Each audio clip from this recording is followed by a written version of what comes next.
ሰላም እንዴት ናችሁ ቅዱሳን? የኢየሱስ ስም የተባረከ ይሁን። በተለመደው ሰዓት አዲስ ቪዲዮዎችን ይዘን መጥተናል። ሰብስክራይብ፣ ሼር ማድረጋችሁን እንዳትረሱ። እስከ መጨረሻ ስሙ። ቀጥታ ወደ ቪዲዮ። እግዚአብሔር ማንንም ተጠቅሞ ይናገራል። ይኸውላችሁ እስከ መጨረሻ ዝም ብላችሁ ስሙ። በስራ እንጸድቃለን ለሚባለው መልስ ልስጥ። በስራ ነው የምንጸድቀው፣ በጸጋው አንጸድቅም ለሚባል ወደ ስራው እንመለስ። ወደ ስራው ስንመለስ ስርዓት ያለው አብዛኛው ኦርቶዶክስ ነው፣ ጴንጤ ነው፣ ሙስሊም ነው። ስርዓት ያለው ጴንጤ ነው። አለባበስ ላይ ደሜን ያፈሉታል። ከዛ ውጭ ግን በጣም ስርዓት አላቸው። ወጥተው አይሳደቡም፣ ወጥተው ክፉ ነገር አያደርጉም። በስራ ራሱ በአምልኮ እነሱ ነው ያሉት። መዝሙራቸውን ነው የሚከፍቱት። ቲክታክ ላይ የምናየው ነገር ነው። ቲክታክ ላይ የምናውቀው መዝሙራቸውን ሲከፍቱ፣ በመዝሙራቸው ሲደሰቱ፣ ስለ መዝሙር ሲያወሩ፣ ወንጌል ባለበት ላይ ሲሰበሰቡ ነው የማውቀው። ጴንጤዎቹ ፍራውል ወንድሜ ነው። ፍራውል ቤት ግባ፣ ወይ ትረዳለህ ወይ ጌታ ይሰበካል። እነ እውነቱን ተናገር ቤት ግባ፣ እነ ኤርሚያስ ቤት ወይ ትሰበካለህ ወይ መዝሙር ትሰማለህ። ሌሎች የጴንጤ ወንድሞቼን ፔጅ አምጣ አለ። ላምባዲና የሚባል ወንድም አለኝ። መዝሙር አለው ወይ ጽድት ያለ ጨዋታ አለው። አሁን ጴንጤዎችን አምጣ። ረገጣ ያለው እኛ ቤት ሮማንን አምጣ፣ ተራጋጭ ናት። ጂጂክያ ዝሆኗን አምጣ፣ ተራጋጭ ናት። እኔ ያለው ያው እናትም ላይ ልጆችም ላይ ምናምን ባልደርስ ተራጋጭ ነኝ። ማን ነው ፍሬ የምትባል አምጣ፣ ተራጋጭ ናት። አስበው፣ እውቅና አለው፣ ገንዘብ አለው። በዶላር ነበር የሚከፈለው። ይሄ ወንድማችን ምንም ያጣው ነገር አልነበርም።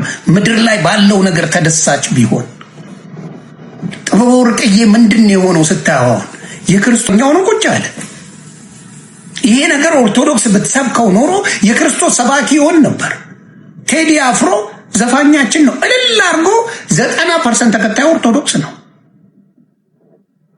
ቴዲ አፍሮ የኦርቶዶክስ ዘማሪ ቢሆን የሚሰማው የለም። አፕራምሽ የሚሰማው የለም። ቴዲ አፍሮ በዚህ እውቅናው ወንጌል ቢሰብክ ተዋህዶን ደስ ይለኝ ነበር። በዚህ እውቅናው በዚህ ችሎታው እንዳለ የሚያሳዝን ዘፋኝ የሆኑት እነ እንትና ካልሆኑ በስተቀር አሁን የነ በዛ ወርቅ ነቃ ጥበብ በዛ ወርቅ አስፋው ይቅርታ፣ አሁን ትሰማለች። ቤታችን ማን ነው ስሟ? አቦነሽ በጣም የታወቀች ናት። እኚህ አባት ኦርቶዶክስ እንደሆኑ ያውቃሉ። ልክ ስለ ኢየሱስ ቤዛነት ሲናገሩ ከጎናቸው ነናል። ኦርቶዶክስ ናቸው እኮ አባት። አዎ ጴንጤ ያልሆኑ አልተቀየሩ። የተናገርኩት ኦርቶዶክስ ቤተክርስቲያን ውስጥ ነው።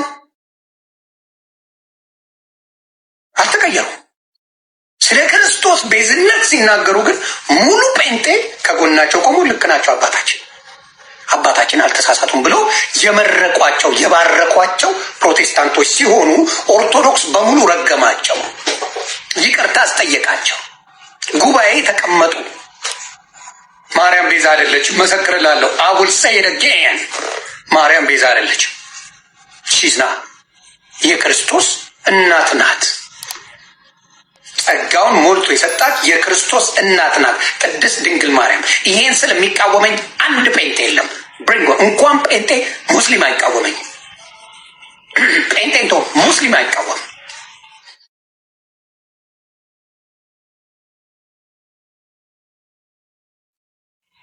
ኢየሱስ የዓለም ቤዛ ነው። ከቅድስት ድንግል ማርያም ተወልዶ እኛ አድኖናል። ምክንያቱም በስጋ በሕግጋት መዳን አንችልም። ሁሉም ሌባ ጎማ ነው። የሰናፍጭ ያህል እምነት ብትኖራችሁ ይሄን ተራራ ተነቅለ እዛ ጋር ተተከል ብትሉት ይሆንላችሁ ነበር። ይሄን ሾላ ዛፍ ተነቅስተ በባህር ላይ ሁን ብትሉት ይሆንላችሁ ነበር ይላል። የሰናፍጭ ያህል ዲስ ኖባዲ ምድር ላይ አልተገኘም። የሰናፍጭ ያህል እምነት ያለው አልተገኘም ምድር ላይ። ለዚህ ነው ክርስቶስ ያስፈለገው። ማንም ሁሉም ዱቄታ፣ ሁሉም በሃይማኖት ስር የተደበቀ ወሮ በላ። ለማንኛውም እንደሰማችሁ ነው። እግዚአብሔር ማንንም ተጠቅሞ ይናገራል።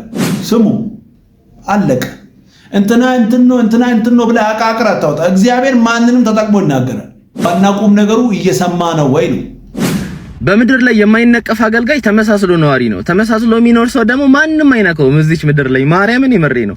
ዋጋ ያለው በእግዚአብሔር መንግስት ዋጋ ትልቅ የሆነ ሰው ግን ይጠላል፣ ስም ይወጣለታል፣ በቃ ይወጣል ራሱ አንዳንዴ ሲነኩ በሚዲያ ሊሆን ይችላል ሰዎች ሲነኩ እንደ ወንጀል የሚያዩ ሰዎች አሉ። አገልጋይ ሲነካ ሲነቀፍ ሲሰደብ እነዚህን ሰዎች እንደ ጥፋተኛ የምትቆጥሩ ሰዎች አላችሁ። እነዚህ ሰዎች እኮ መጽሐፍን ስላልተማሩ ነው። በክርስቶስ የምናገኘውን ብጽናና መስቀል መሆኑን ያልተረዱ ናቸው። ክርስቶስን የሚከተሉ ሰዎች ክብሩን ብቻ ሳይሆን መከራውንም አብረው እንደሚከተሉ የሚያሳይ ነው። እና አይዞት አባታችን ክርስቶስን የምትወዱ ከሆነ ይሄን መታገስ ግድ ይላል እንዴ። በትንሹ እንኳን እኛ ትምህርት ስናካፍል ምን ያክል የስድብ ውርጅብኝ እንደሚመጣ የምናውቀው ነው። በነገራችን ላይ በጣም መወደው ዜና አለ። ጌታ ምን ይላል መሰላችሁ? ብትነቀፉ ብትሰደቡ ስማችሁ በከንቱ ቢጠራ ብፁዓን ናችሁ፣ ዋጋችሁ በሰማይ ታላቅ ነው። ማርያምን ደስ አይልም? ደስ አይልም? በእግዚአብሔር ስም በማንም ይሁን በምንም እግዚአብሔር ከተናገረ መስማት ነው። ዋና ቁም ነገሩ የሚወራው ነገር ትክክል ነው አይደለም። ትክክል ከሆነ እንሰማለን። ማንም መናገር ትክክለኛው ነገር ከሆነ እንሰማለን። እውነት ነው። እውነት ከተናገርክ እንደዚህ ነው። የፌስቡክ የቲክታክ የሁሉም እንትን ነው የምትሆነው። በቃ በአንተ ሪስ ነው ሁሉ ነገር። ለምን እውነት ነው የተናገርከው። ይሄው እንቀጥላለን። እኛ ቤዛችን እኮ የምንላት እኛን ወክላ ስለ ዓለም ደና እሷ ፈቃደኛ ብትሆን ከማን ሰው ይሆናል? ሌላ አማራጭ ያመጣል ብለን ልናስብ ነው ወይም ሌሎችን ነገሮች ልንል ነው? ተመልከተው ተክልዬ።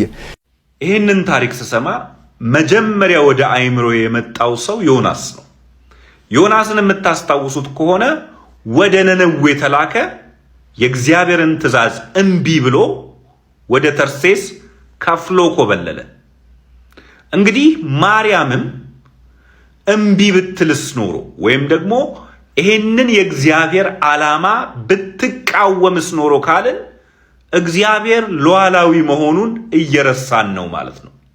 ዮናስን ጀርባውን ይዞ ወደ እግዚአብሔር ዓላማና ጥሪ እንደጎተተው እንዲሁ ማንንም የመጎተት መብት እግዚአብሔር አለው። እግዚአብሔር በዓላማው ጽኑና ደፋር ነው። ማንም የሱን ዓላማ እከለክላለሁ ብሎ ራሱን በእግዚአብሔርና በእግዚአብሔር ዓላማ መካከል የሚያቆም ማንም ሰው የለም። ስለዚህ ዮናስን ወደ እግዚአብሔር ዓላማ የመለሰ እግዚአብሔር ማርያምንም እንደሱ ያደርጋት ይሆናል እምቢ ካለች። ግን ደግሞ እምቢ አላለችም። እቺ ቅድስትና እውነተኛ የተወደደች ሴት የእግዚአብሔርን ዓላማ ተቀብላ ወደ መሬት አውርዳለች። ኢየሱስ በሷ በኩል ሰው መሆን ችሏል። ነገር ግን እንዲህ አይነት ከእግዚአብሔር ማንነት ጋር የሚቃረኑና የሚቀዋወሙ ንግግሮች እግዚአብሔርን ካለማወቅ የእግዚአብሔርን እውነተኛ ባህሪ ካለመገንዘብ የሚመጡ ናቸው። ኦኬ። ሲቀጥል አንድ ነገር ላስታውሳችሁ። ሰው ፍጹም የሆነ የማይከለከል ፍቃድ የለውም። የሰው ፍቃድ የተገደበ ነው። የእግዚአብሔር ፍቃድ ነው ያልተገደበው። ኦኬ። እስኪ አንድ ጥያቄ፣ ከናንተ በፈቃዱ የተወለደ ማን ነው? ከናንተ በፈቃዱ ወደ ምድር የመጣ ማን ነው? ይህንን የሚመልስልኝ ሰው እጅግ ጥበበኛ ነው። ማንም በፈቃዱ ወደ ምድር እንዳልመጣ እንደዚሁ ያልተገደበ ገደብ ፍቃድ ሰው እንደሌለው ይህ ትንሹ ማስረጃ ነው። ደስ የሚል መልእክት አለቀ። ስሙ በደንብ አድርጋችሁ። ዛሬ የነበሩ ቪዲዮዎች እነዚህ ነበሩ። ቀጣይ በሌላ እንገናኛለን። ሰብስክራይብ፣ ሼር ማድረጋችሁ እንዳትረሱ። እወዳችኋለሁ። ኢየሱስ ብቻውን ያድናል። ተባረኩ።